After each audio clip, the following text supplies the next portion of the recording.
So hello everyone, welcome back to channel, welcome back to another video of Ride Kali. Channel ku sendinga appadan Kali நான் நிறைய reviews and travel videos பண்ணிட்டு இருக்கேன். நிறைய reviews and unboxing videos பண்ண போறேன். Channel ku sendinga மறக்காம subscribe பண்ணுங்க. பக்கத்துல ஒரு bell icon இருக்கு, அதை press பண்ணீங்கன்னா உங்களுக்கு instant notification வந்து நான் வீடியோ போட்டு வரணும். இன்னைக்கு நம்ம வீடியோல எதை பத்தி பேச போறோம்னா 3 types of riding பத்தி தான் பேச போறோம். ஆமாங்க, இது வந்து 3 type of riding பத்தி தான் நான் சொல்ல போறேன் உங்களுக்கு. ஃபர்ஸ்ட் என்ன டைப் பாத்தீங்கன்னா highway riding, செகண்ட் வந்து hill station riding, தேர்ட் பாத்தீங்கன்னா off road riding. சோ இந்த 3 டாபிக் பாத்தீங்கன்னா என்னோட எக்ஸ்பீரியன்ஸ் and என்னோட நான் பண்ண சில தப்புகள் and அதுல இருந்து நான் கத்துக்கிட்ட ஒரு சில விஷயத்தை பத்தி தான் உங்களுக்கு நான் ஷேர் பண்ண போறேன். சோ வாங்க வீடியோக்குள்ள போலாம். இந்த வீடியோல நம்ம ஃபர்ஸ்ட் என்ன டாபிக் பத்தி பேச போறோம்னா highway riding. So highway riding பாத்தீங்கன்னா எல்லாருக்கும் வந்து ரொம்ப ஃபேவரட்டான ஒரு விஷயம் and நிறைய பேர் அதிகமா highway riding தான் நிறைய பேர் பண்ணுவாங்க. ஒரு சின்னதா ரைடு போயிட்டு வரேன்னு சொல்லிட்டு ஒரு ஹைவேல ஒரு சின்னதா ஸ்பின் பண்ணிட்டு ஒரு சின்ன க்ரூஸ் பண்ணிட்டு வருவாங்க. பட் ஹைவே ரைடிங் நிறைய பிடிச்சதான். பட் அதுல சில பேர் பண்ற ஒரு மெயினான தப்பு என்னன்னு பாத்தீங்கன்னா speeding, over speeding. So over speeding எங்க பண்ணுவோம் பாத்தீங்கன்னா ஹைவேல வந்து எல்லாருக்கும் ஒரு ஐடியா இருக்கும். இப்போ வந்து ஃபார் எக்ஸாம்பிள் நம்ம வந்து சென்னை சிட்டியை விட்டு வெளியே போனதுக்கு அப்புறம் தான் ஒரு மேல்மருவத்தூர் இல்ல வந்து ஒரு திண்டிவனம், விழுப்புரம் அந்த மாதிரி போனதுக்கு அப்புறம் தான் நிறைய பேர் இந்த ஸ்பீடை வந்து இன்க்ரீஸ் பண்ணுவாங்க. சோ இப்படின்னு பாத்தீங்கன்னா நம்ம வந்து இந்த பெருங்குளத்தூர்ல இருந்து இருக்கிற அடுத்த ஸ்டாப் பாத்தீங்கன்னா அது எல்லாமே ஹைவேஸ் தான். பார்த்தாங்க நம்ம வந்து ஹைவே ஸ்பீடிங் பண்ண மாட்டோம். ஏன்னா நிறைய பேர் பாத்தீங்கன்னா இங்க இருந்து கிராஸ் பண்ணுவாங்க, நிறைய கிராசிங்ஸ் இருக்கும், நிறைய டிஸ்டர்பன்ஸ் இருக்கும். சோ ஹைவே ரைடிங்ல வந்து இது வந்து ஒரு மெயினான விஷயம். நம்ம வந்து சென்னை சிட்டின்னு சொல்லல, நம்ம எந்த சிட்டிக்குள்ள போனாலுமே உங்களுக்கு வந்து பாத்தீங்கன்னா அந்த வில்லேஜ்குள்ள போயிட்டு நிறைய ரோட்ஸ் போகும். ஸோ அதனால நீங்க வந்து ஹை ஸ்பீட் பாத்தீங்கன்னா சிச்சுவேஷன் ஏத்தாப்புல நீங்க வந்து ஸ்பீடிங் பண்ணணும். ஏன்னா நம்ம வந்து எல்லா இடத்துலயும் ஒரே மாதிரி ஸ்பீட் பண்ணிட்டு திடீர்னு ஒரு சில ரோடு பாத்தீங்கன்னா ஃபுல் அண்ட் ஃபுல் கிராமத்துக்குள்ள போகும். ஸோ அந்த இடத்துல நம்ம ஹை ஸ்பீட் பண்ணா நிறைய பேர் வந்து என்ன சொல்றது திடீர்னு கிராஸ் பண்ணாங்க, சின்ன குழந்தைங்க ஓடிடுவாங்க. ஸோ அது வந்து நமக்கு வந்து ஒரு விதமான டேஞ்சரான விஷயம். ஸோ அந்த இடத்தையும் அந்த சிச்சுவேஷன் போல தான் நீங்க வந்து ஸ்பீட் வந்து க்ரூஸ் பண்ணணும். எல்லா இடத்துலயும் ஒரே மாதிரி ஸ்பீட் பண்ணக்கூடாது.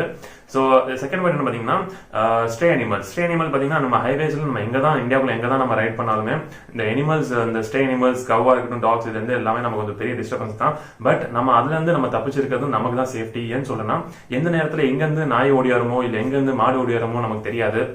ஸோ மோஸ்ட்லி இந்த ஸ்டே அனிமல்ஸ் நம்ம வந்து ஜெயிச்சிடணும், இது வந்து ஓவர்டேக் பண்ணி போயிடும் மட்டும் நினைச்சிடாதீங்க. மோஸ்ட்லி நீங்க வந்து இப்போ ஃபார் எக்ஸாம்பிள் உங்களுக்கு நீங்க ஸ்பீடா போயிட்டு இருக்கும்போது ஒரு ஸ்டே அனிமல் நடுவில் இருந்துச்சுன்னா நீங்க வந்து அதை வந்து கிராஸ் பண்ணியோ இல்லை வந்து அதை ஓவர்டேக் பண்ணியோ போக நினைக்காதீங்க. நிறுத்துறீங்க, ஸ்பீடா வந்து முழுக்க குறைச்சிருங்க. ஏன்னா நீங்க வந்து அந்த இடத்துல ஸ்பீடா நம்ம போய் கட் பண்ணி போயிடலாம் நினைச்சீங்கன்னா பின்னாடி இந்த வர வண்டியோ இல்ல ஏதோ ஒரு சிச்சுவேஷன் அந்த இடத்துல சிங்கிள் லேனா இருந்துச்சுன்னா முன்னாடி இந்த வண்டி வந்துச்சுன்னா அது வந்து ரொம்ப டேஞ்சர் ஆயிடும். ஸோ மோஸ்ட்லி அனிமலை எங்க பார்த்தாலும் உடனே நீங்க ஸ்லோ பண்ணிடுங்க. அதை வந்து ஓவர்டேக் பண்ணி போகிறதுக்கு ட்ரை பண்ணாதீங்க. ஏன்னா அது எந்த நேரத்துல முன்னாடி போகும் பின்னாடி வந்து நீங்க கணிக்க முடியாது. ஸோ ஸ்டே அனிமல்ஸ் வந்து ஒரு மேஜர் இம்பார்ட்டன்ட் விஷயம். தேர்ட் பாயிண்ட் பாத்தீங்கன்னா பிரேக்கிங். சோ ஹைவே ரைடிங்ஸ் பாத்தீங்கன்னா பிரேக்கிங் வந்து இன்னொரு விஷயம், முக்கியமான விஷயம். நம்ம என்னதான் வந்து வண்டியை ஸ்பீடா ஓட்டினாலும் அந்த பிரேக்கிங் பாத்தீங்கன்னா எல்லாருக்குமே வந்து கண்ட்ரோல் வந்து வருமானங்கிறது டவுட். த்ராட்டில் ட்விஸ்ட் பண்ணி யாருனாலும் வந்து வண்டியை வந்து ஸ்டாப் பண்ணலாம். பட் வந்து அந்த வண்டியை கண்ட்ரோல் பண்ணி நிற்கிறது பாத்தீங்கன்னா ஒரு பெரிய சேலஞ்ச். அது எல்லாருனாலும் முடியாது. ஸோ அந்த வண்டியை வந்து முழுக்க தெரிஞ்சவங்க தான் வந்து கண்ட்ரோல் பண்ண முடியும். சில பேர் என்ன பாத்தீங்கன்னா இப்ப நான் வந்து ஹிமாலயானே ஓட போது வந்து ஒரு லிமிட்டுக்கு மேல நான் வண்டி ரொம்ப ஹை ஸ்பீட் போயிட்டேன்னா டக்குன்னு அதை வந்து கண்ட்ரோல் பண்ணி நின்றுட முடியாது. என்னதான் ஒரு 2 இயர்ஸா வண்டி அந்த ரைட் பண்ணியிருந்தாலுமே என்ன அதை கண்ட்ரோல் பண்ண முடியாது. பிகாஸ் நான் இன்னும் அதை கத்துக்கிற நிறைய விஷயம் இருக்கு. அது என்னதான் ஏபிஎஸ் இருந்தாலும் பட் நீங்க அதை கண்ட்ரோல் பண்ணி நிறுத்தணும். அதுதான் ஒரு முக்கியமான சேலஞ்சிங் அதுல. சோ பிரேக்கிங் வந்து ரொம்ப இம்பார்ட்டன்ட். அது வந்து ரெய்னி டேஸ்ல பிரேக்கிங் வந்து மேஜர் ஒரு டிராபேக்கா இருக்கும். ஏன்னா வந்து ஹைவேஸ் வந்து எந்த இடத்துல ஆயில் கிடக்குமோ இல்ல எந்த இடத்துல என்ன ஃபார் எக்ஸாம்பிள் சின்னதா ஒரு ஸ்லிப்பரியான ஏதோ ஒரு ஆயிலோ ஏதோ வந்து கண்டாமினேஷன் கிடந்துச்சுனாலே உங்களுக்கு வண்டி அந்த மாதிரி நீங்க போகும் பிரேக் அடிச்சுன்னா அது ஃபுல் ஸ்கிட் ஆயிரும். ஸோ பிரேக்கிங் பண்றது பாத்தீங்கன்னா ஹைவேஸ்ல போய் பாத்தீங்கன்னா மோஸ்ட்லி நீங்க வந்து இன்ஜின் பிரேக்கிங் ட்ரை பண்ணுங்க. இன்ஜின் பிரேக்கிங்னா அந்த கியர் கட்னு சொல்லுவாங்க, அதாவது கியர் கட் பண்ணி பிரேக் யூஸ் பண்றது. ஸோ அதை நீங்க யூஸ் பண்றது அது ரொம்ப சேஃப்டியா இருக்கும். செகண்ட் விஷயம் என்ன, பிரேக்கிங்ல 2 விதமான சொல்லுவாங்க. அதாவது 30-70 அப்படின்னு சொல்லுவாங்க. அதாவது 30% ஃப்ரண்ட்லயும் 70% பேக்லயும். இன்னொன்னு என்னன்னா 60-40 சொல்லுவாங்க. அதாவது 40% முன்னாடியும் 60% பின்னாடியும். ஒரு சின்ன ரேஷியோ தான்.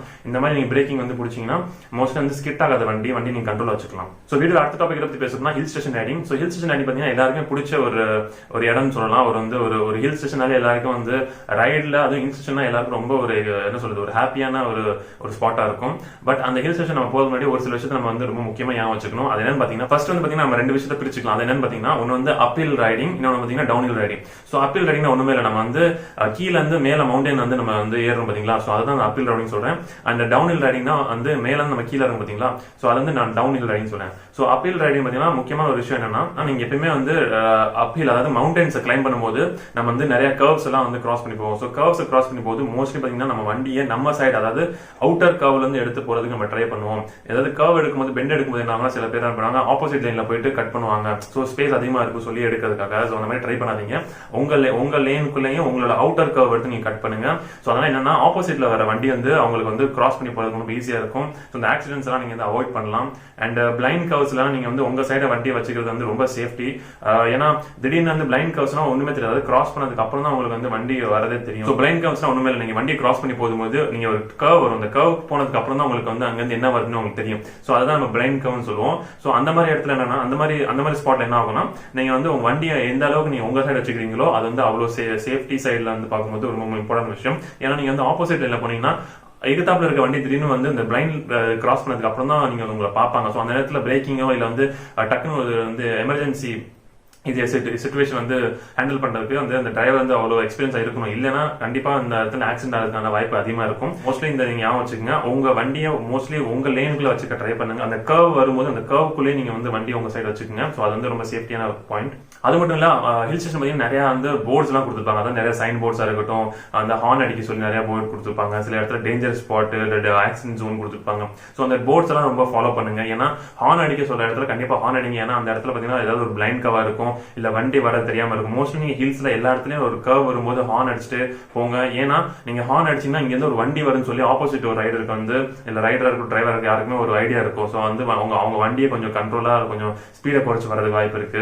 அண்ட் ஆக்சிடென்ட் ஜோன்ஸ்ல மோஸ்ட்லி நீங்க வந்து வண்டியை ஸ்லோ பண்ண ட்ரை பண்ணுங்க. ஏன்னா அந்த இடத்துல ஒரு பர்டிகுலரா ஒரு 2-3 டைம்ஸ் ஆக்சிடென்ட் ஆனாங்க, அந்த கவர்மெண்ட் இருக்கட்டும் போலீஸ் வந்து என்ன பண்ணிடுவாங்க, அந்த இடத்துல ஒரு ஆக்சிடென்ட் ஜோன் சொல்லி ஒரு போர்டு வச்சிருக்காங்க. ஸோ அந்த இடம் பாத்தீங்கன்னா பர்டிகுலரா ஏதோ ஒரு டேஞ்சரான ஒரு விஷயம் இருக்கு அந்த இடத்துல. ஏதோ அந்த இடம் வந்து ரொம்ப கர்வா இருக்கும், இல்ல ரொம்ப அப்பிலா டவுன்ஹில்லா இருக்கும். ஸோ அதனால அந்த இடத்துல வந்து ஏதோ டேஞ்சர் ஆக்சிடென்ட் ஆகிறதுக்கான வாய்ப்பு இருக்கனால அவங்க வந்து இந்த போர்டு வச்சிருக்காங்க. ஸோ அந்த ஆக்சிடென்ட் ஜோனை வந்து நீங்க பாத்தீங்கன்னா உடனே வண்டியை ஸ்லோ பண்ண ட்ரை பண்ணுங்க. ஸோ என்னதான் நம்ம ஹில் ஸ்டேஷன் ஓட்டினாலும் நம்ம ஓவர்டேக் பண்றதை வந்து எங்கேயுமே நம்ம நிறுத்த மாட்டோம். ஸோ கண்டிப்பா ஹில் ஸ்டேஷன் ஓவர்டேக் பண்ணுவோம். ஸோ ஓவர்டேக் பண்ணும்போது ஹில் ஸ்டேஷன்ல என்ன ஒரு முக்கியமான விஷயத்தை நீங்க பார்க்கணும்னா மோஸ்ட்லி கர்வ்ஸ்ல உங்க வண்டியை வந்து ஓவர்டேக் பண்ணாதீங்க. ஏன்னா கர்வ்ஸ் ஓவர்டேக் பண்ணும்போது என்ன ஒரு டிராபேக்னா வண்டி நீங்க ஃபார் எக்ஸாம்பிள் ஒரு பஸ்ஸை நீங்க ஓவர்டேக் பண்ணி போறீங்கன்னா ஒரு பஸ்ஸோட லென்த் நீங்க யோசிச்சு பாருங்க. நீங்க அந்த வண்டியை ஓவர்டேக் பண்ணி போனதுக்கு அப்புறம் தான் ஆப்போசிட்ல வர வண்டி உங்களுக்கு தெரியும். அதுவும் நான் சொல்றது முக்கியமா பிளைண்ட் கர்வ்ஸ்ல. சோ அந்த மாதிரி இடத்துல என்ன உங்களுக்கு இடமும் ரொம்ப சின்னதா இருக்கும், வண்டி கண்ட்ரோல் பண்றதுக்கும் உங்களுக்கு வந்து டைமிங் ரொம்ப கம்மியா இருக்கும். அது அந்த இடத்துல பஸ்ஸா இருந்துச்சுன்னா நீங்க வண்டியை ஸ்டாப் பண்ணி தான் ஆகணும். முன்னாடி இருக்கிற வண்டி ஸ்பீடா இருந்துச்சுன்னா கண்டிப்பா ஆக்சிடென்ட் ஆகிறதுக்கான வாய்ப்பு அதிகமாவே இருக்கு. ஸோ மோஸ்ட்லி பிளைண்ட் கர்வ்ஸா இருக்கணும், இல்ல கர்வ்ஸ்ல நீங்க வந்து ஓவர்டேக் பண்ணாதீங்க. ஒரு ஸ்ட்ரைட்டோட இருந்துச்சுன்னா ஹார்ன் அடிச்சு பக்கத்துல போற வண்டியை வந்து சைடு கேட்டு நீங்க ஓவர்டேக் பண்ணுங்க. ஏன் ஹார்ன் அடிச்சு சைடு கேட்டு நான் ஓவர்டேக் பண்ண சொல்றேன்னா, நீங்க ஹார்ன் அடிச்சு சைடு கேட்டு வாங்கி ஓவர்டேக் பண்ணா அந்த டிரைவருக்கு வந்து முன்னாடி இருந்த வண்டி வந்துச்சுன்னா கண்டிப்பா உங்களுக்கு ஸ்டாப் பண்ணுவாங்க, நிறுத்த சொல்லுவாங்க. அவங்க வந்து உங்களுக்கு ஓவர்டேக் பண்றதுக்கு ஒரு விதமான சைன் கொடுப்பாங்க, நீங்க போகலாம் அவங்க எந்த வண்டியும் இல்லாம சொல்லிட்டு. சப்போஸ் வண்டி இருந்துச்சுன்னா நீங்க ஹார்ன் அடிக்காம போயிட்டீங்கன்னா அந்த இடத்துல ஆக்சிடென்ட் ஆகிறதுக்கான வாய்ப்பு ரொம்ப அதிகமா இருக்கு.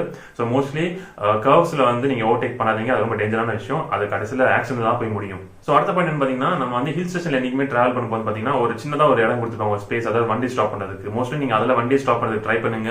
எந்த கர்வ்ஸ்லயோ இல்ல வந்து ஹில் ஸ்டேஷன்ல மோஸ்ட்லி எந்த ரோட்லயும் நீங்க நிப்பாட்ட ட்ரை பண்ணாதீங்க. ஏன்னா வண்டி நீங்க எங்க நிப்பாட்டாலும் உங்களுக்கு ஒரு வண்டி நிப்பாட்டிட்டீங்கன்னா ஒரு group of set of riders நீங்க போறீங்க, இல்ல ஒரு வண்டிலாம் மோஸ்ட்லி ப்ராப்ளம் கிடையாது. பட் கண்ட்ரோலிங் வந்து பிரச்சனை. நீங்க ஒரு வண்டி ரோட்ல வந்து கர்வ்ஸ்ல வந்து நிப்பாட்டிருக்கீங்கன்னா, இல்ல நார்மலான ஒரு ஹில் ஸ்டேஷன் ஏதோ ஒரு ரோட்ல நிப்பாட்டிருக்கீங்கன்னா இன்னொரு வண்டி அந்த இடத்துல உங்க வண்டியை தாண்டி போகணும். ஒரு காரே உங்க வண்டி தாண்டி போகும்போது முன்னாடி ஒரு பஸ் வந்துச்சுன்னா ஸ்பேஸ் ரொம்ப கம்மியாயிரும். ஸோ ஒரு இடைஞ்சலான சிச்சுவேஷன் ஆயிரும். ஸோ மோஸ்ட்லி நீங்க ஹில் ஸ்டேஷன் பாத்தீங்கன்னா சின்னதா ஒரு ஸ்பேஸ் கொடுத்துருப்பாங்க வண்டி எல்லாம் ஸ்டாப் பண்ணதுக்கு, அதை நிப்பாட்ட ட்ரை பண்ணுங்க. ஸோ நிப்பாட்ட என்னன்னா முன்னாடி சைடு இல்ல முன்னாடியில் வர ரைடரா இருக்கட்டும், இல்ல உங்களுக்கு தாண்டி போற ரைடரா இருக்கட்டும், அவங்களுக்கு வந்து எந்த ஒரு ப்ராப்ளம் வராது, டிஸ்டர்பன்ஸ் வராது. ஸோ ஹில் ஸ்டேஷன்ல வண்டி நிப்பாடுறதை அவாய்ட் பண்ணுங்க. குரூப்பா ரைட் பண்ணீங்கன்னா ஒரு கார்னரான செட் ஆஃப் கார்னர் நீங்க வந்து வண்டி நிப்பாட்டிடுங்க, உங்களுக்கு டிஸ்டர்பன்ஸ் இல்லாத இடத்துல.